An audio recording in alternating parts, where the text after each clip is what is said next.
नमस्कार जिंदाबाद नियाल को स्वागत। दर्शक बंधु चोरा बंधुक कारबार अभियोग रे 3 जन को गिरफ्त करा जिबा सह 4टी देशी बंधुक जबत करा जायछि।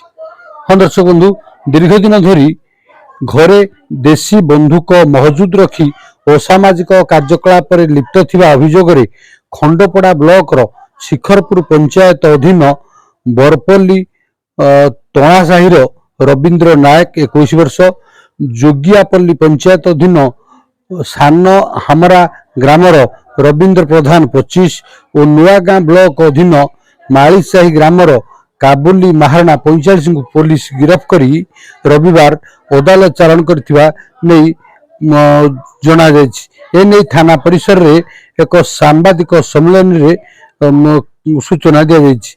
खंडपड़ा एसडीपीओ सरोज कुमार साहू को निर्देश क्रमे थाना अधिकारी कृतिवास हरिचंदन को प्रत्यक्ष तत्वावधान में पुलिस टीम विभिन्न स्थान में चढ़ाव कर सूचना मिली। एसडीपीओ सूचना क्रमे एसआई मनस्मिता साहू और एएसआई शंकर कुमार पाढ़ी नेतृत्व में पुलिस टीम विशेष सूत्र सूचना पाई प्रथम रवींद्र घरे अचानक चढ़ाव करथिला। चढ़ाव बेले उभयंक ठारू 4टी बेआईन देशी बंधुक मिलथिला।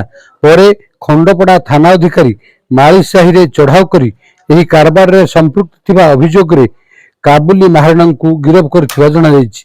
एभली बेआईन कारबार रोकिबा निमंते पुलिस एसआई टुल्लू विश्वास नेतृत्व रे एक स्पेशल टीम गठन करथिबा नै सूचना मिलिछि।